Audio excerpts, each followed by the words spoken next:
Bom dia, meus queridos alunos do sexto ano. Saudade de vocês, né? Semana passada a gente só teve uma aula por causa do feriado. A gente teve uma aula na terça-feira e a gente começou a falar sobre a forma da Terra, o formato da Terra. E hoje, essa semana, a gente vai ter 3 aulas. Vamos começar com a nossa primeira aula do dia, né? Hoje, uma terça-feira, dia 14 de abril. E tem bastante coisa legal para a gente discutir nas aulas de ciência. Já estou com saudade das nossas aulas de laboratório. Em breve, espero que essa pandemia passe e a gente volte a ter muitas aulas legais para a gente desenvolver lá naquele laboratório, né? Então vamos lá. Quando esse momento não chega, eu vou abrir aqui a nossa aula de hoje. E espero que vocês gostem. Foi feito com muito carinho, em cima do livro de ciências de vocês, onde a gente vai estar dando continuidade a esse capítulo aí sobre a forma da Terra, né? Então, na última aula, na aula de terça-feira, nós comentamos como que é possível perceber a forma da Terra esférica sem sair dela. E a gente viu, então, a questão que a sombra que a Terra faz na Lua durante o eclipse lunar. É importante a gente ressaltar isso, que se a Terra fosse quadrada, triangular ou outra forma, a sombra da Terra na Lua não seria esférica, né? Não seria redonda. Então é uma das evidências que a gente pode ter do formato da Terra. Uma outra questão é quando nós olhamos um navio desaparecer na linha do horizonte. A gente percebe que o navio não some do nada, ele não desaparece do nada, ele vai fazendo a curvatura da Terra, ou seja, ele vai acompanhando essa curva que a Terra faz. Mesmo a gente não vendo a curva, ele vai desenhando essa curva na linha do horizonte. Então, por isso a gente não vê o navio desaparecer, a vela do navio desaparecer tão de repente, tá? E hoje a gente vai ver que até as navegações antigas, como vocês vão estudar na história do Brasil, né? E quando Cristóvão Colombo chegou na América, tudo isso teve a ver para se descobrir sobre o formato esférico do nosso planeta.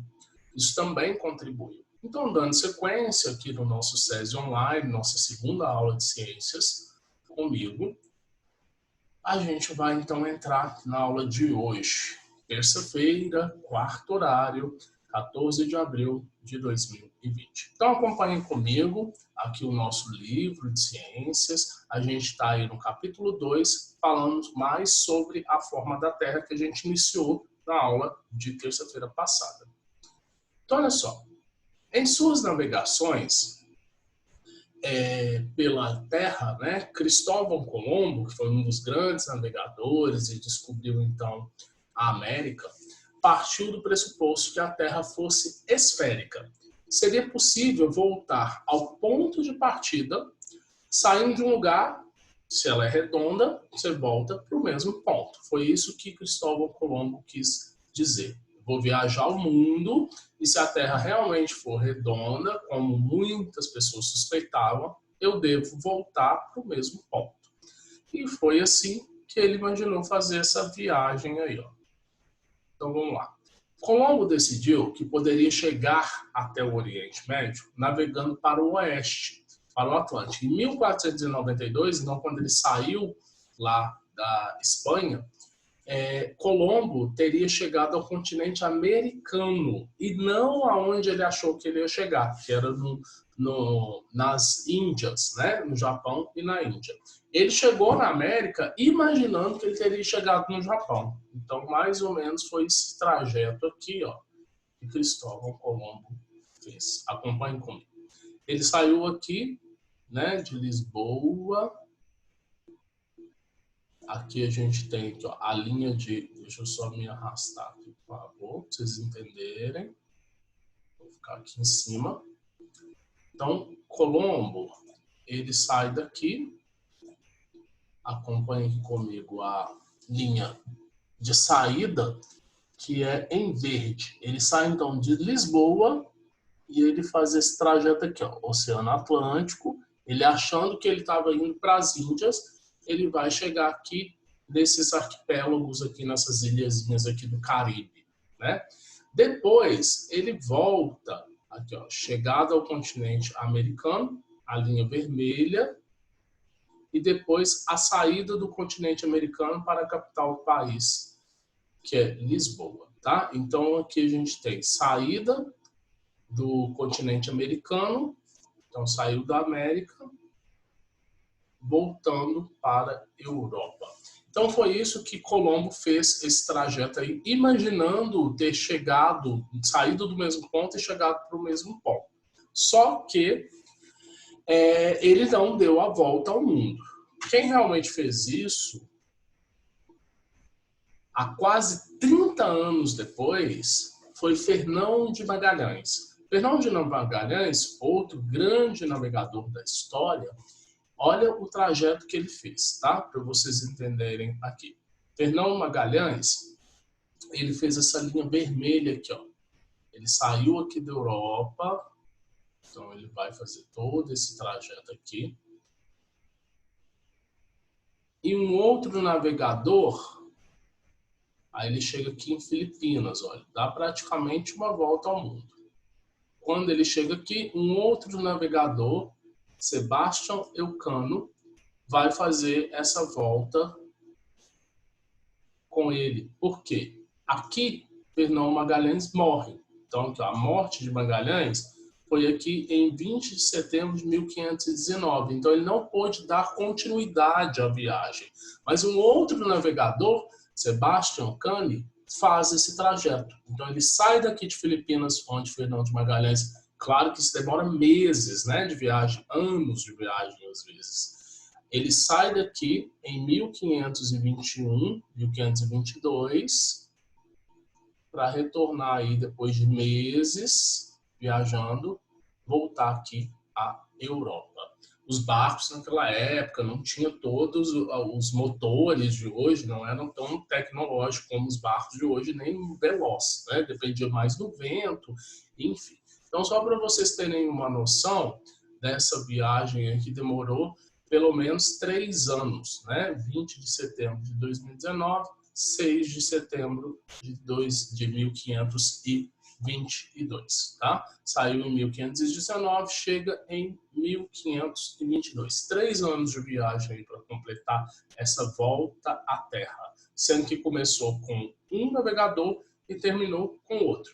Então, com isso, comprovou-se que a Terra realmente era redonda. Você sai de um ponto, vai numa direção, aí você volta pela outra direção e cai no mesmo ponto.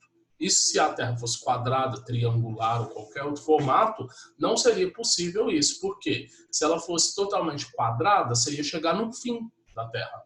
E aí não teria como você dar a volta, ok? Então, por isso, essa teoria aí terraplanista, ela não tem o menor fundamento. Vamos acompanhar aqui comigo seguintes considerações. Com o passar do tempo, a concepção sobre o formato do planeta Terra foi se modificando em razão do desenvolvimento da capacidade de observação e criatividade dos antepassados, mesmo que ainda não possuíssem aparelhos ou instrumentos para observação direta e mais precisa. Mesmo não tendo telescópio, mesmo não podendo sair de dentro da Terra, fotografar a Terra, já tinha-se muitas evidências, antigamente, de que a Terra realmente pudesse ser redonda. Até a observação das estrelas indicava que a Terra era redonda. Com o avanço dos conhecimentos astronômicos, principalmente das cartografias, o que é cartografia? Desenho dos mapas, né? Foi possível a construção de alguns mapas da Terra, antes mesmo que o ser humano pudesse vê-la por inteiro. Então, isso só vai acontecer lá nos anos depois de 1900, né? Só no século XX, quando o homem realmente sai da Terra e fotografa a Terra e, indiscutivelmente, mostra que ela é redonda. A partir do século XX, muitas fotos obtidas por satélites mostravam que a Terra como uma esfera, é uma esfera quase perfeita. Atualmente, é possível identificar qualquer lugar do planeta com bastante precisão. Hoje a gente tem os GPS, né, os satélites artificiais que fotografam qualquer ponto da Terra e mostram isso com muita precisão. E ainda pode-se calcular a circunferência com margem de erro de menor que 1 quilômetro. Circunferência é um ponto, né, um círculo. Você pode calcular o local exato aonde você se encontra ou que uma pessoa se encontra. Instrumentos e recursos tecnológicos mais avançados da ciência têm permitido obter dados muito mais precisos e, com isso, constatar que o planeta Terra não é tão esférico assim. Esse formato da Terra não é perfeitinho uma esfera, não. Nós vamos ver um texto daqui a pouco que mostra que a Terra é irregular. Ela tem alguns pontos que não é tão perfeita, como uma pedra. Ela não é bem uma bola totalmente regular, não, totalmente certinha. Mas é indiscutível que as fotografias tiradas do espaço mostram que a Terra tem essa superfície toda aqui, ó, bem arredondada, né? E aí, mais uma vez, fotografias mostrando, inclusive, nós aqui na América do Sul, né? Os ventos, a atmosfera, que é essa bolha de ar que nos envolve. E mais fotos bem legais, mostrando aí, sem dúvida alguma, que nosso planeta tem uma forma bem esférica, né? A gente vê essa linha aqui fazendo curva, bem esférica. Então, fotos bem interessantes, tiradas de satélites ou naves espaciais aí. Os satélites, sondas, né, que ficam fotografando aqui, provavelmente à noite, mostrando uma cidade bem iluminada, né, uma grande cidade. E aqui um momento, inclusive, que acontece um dos fenômenos mais bonitos da natureza, que é a aurora boreal, né? A aurora boreal pode ser vista em alguns países muito frios, como a Islândia, Noruega, Rússia, alguns países ali do norte da Europa, né? E é um fenômeno que acontece, como a gente estudou, em uma das como a gente vai estudar ainda, em uma das camadas da atmosfera, né? Onde alguns íons que estão, energia basicamente, que está presente na radiação solar, eles começam a emitir essa cor, esse jogo de luzes aí. A gente vai ter um momento para a gente estudar a aurora boreal e o que ela realmente é. Meninos, como eu comentei com vocês, a Terra não é tão redonda assim, tão perfeita assim, tá? Então, olha essa figura aqui, que mostra como a Terra, na verdade, realmente é. Então, ela não é tão perfeita, não. Ela está mais para oval, ou para uma coisa bem deformada do que uma bola certinha, do que uma esfera certinha, né? Então, esse texto que está no livro de vocês também, ele fala exatamente disso. A Terra é realmente esférica, tão esférica assim, né? A rigor, o planeta Terra não é um corpo esférico. A esfera é apenas a forma geométrica que mais se aproxima do formato do nosso planeta. Óbvio, isso aqui não é nada parecido com um triângulo, muito menos com um quadrado, muito menos com um retângulo. Então, mais próximo disso aqui, que realmente é a realidade da Terra, é uma esfera, né? E por isso, por conveniência, a gente esferiza esse planeta, ou seja, fala que ele é redondo, por ele ser muito próximo a uma esfera. Apesar de ser algo praticamente imperceptível, ela é levemente achatada nos polos. Por isso que a gente fala que a Terra é achatada nos polos. Já viram os desenhos dos mapas? Que realmente eles achatam os polos? Então é isso que acontece. O que faz com que a distância entre eles e o seu centro seja diferente em relação aos outros pontos da Terra. Além disso, sua superfície é muito irregular, apresenta cadeias de montanhas, depressões e outros acidentes geográficos.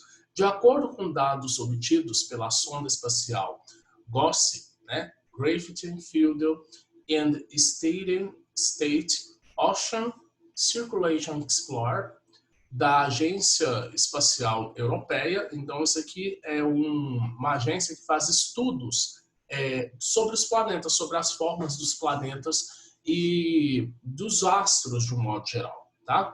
Da Agência Espacial, a Terra apresenta uma forma geoide. Vamos descobrir o que é geoide? Olha aqui o significado no sumário. Geoide, formato geométrico da Terra. quase esférico, mas levemente achatado aos polos. Então, geoide, olha o nome, geo, lembra do geocentrismo, né? Então, geo, terra, oide, forma. Então, é a forma da Terra, não é uma esfera perfeita. É como se fosse uma esfera, mas tem uns achatamentos, principalmente nos polos, tá? Então, esse é o modelo real do planeta.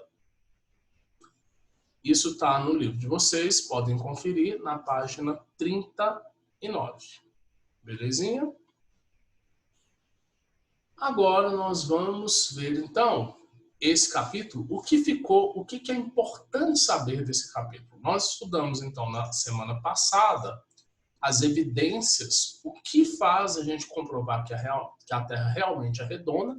É importante salientarmos, né, relembrarmos a questão do eclipse lunar, principalmente, e da curvatura dos barcos e da linha do horizonte, né, da visão dos barcos na linha do horizonte, quando eles fazem a curvatura da Terra.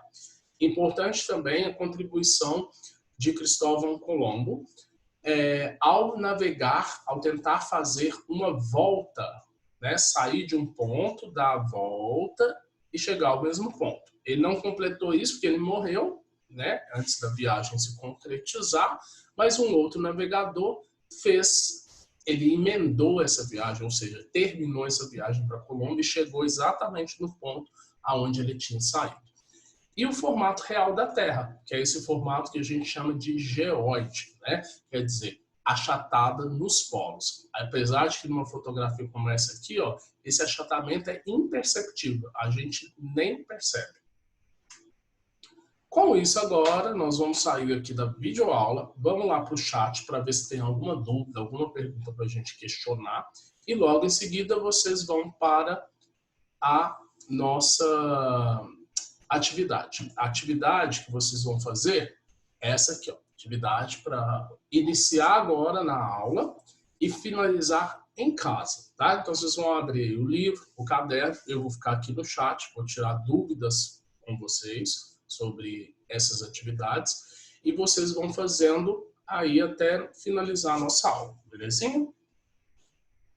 Na próxima aula, nós vamos fazer correção dessas atividades, ou seja, quinta-feira, nosso primeiro horário, nós vamos corrigir essa página 40 e vamos falar sobre o capítulo 3. A gente vai dar início ao estudo do capítulo 3, a estrutura da Terra. Então, a gente vai ver a Terra por dentro, como que é. Meninos, fico por aqui então e até a nossa próxima aula. Quinta-feira, ok? Agora todo mundo lá para o chat para discutir o que a gente viu na videoaula. Logo em seguida vocês começam a fazer a atividade. Um abraço.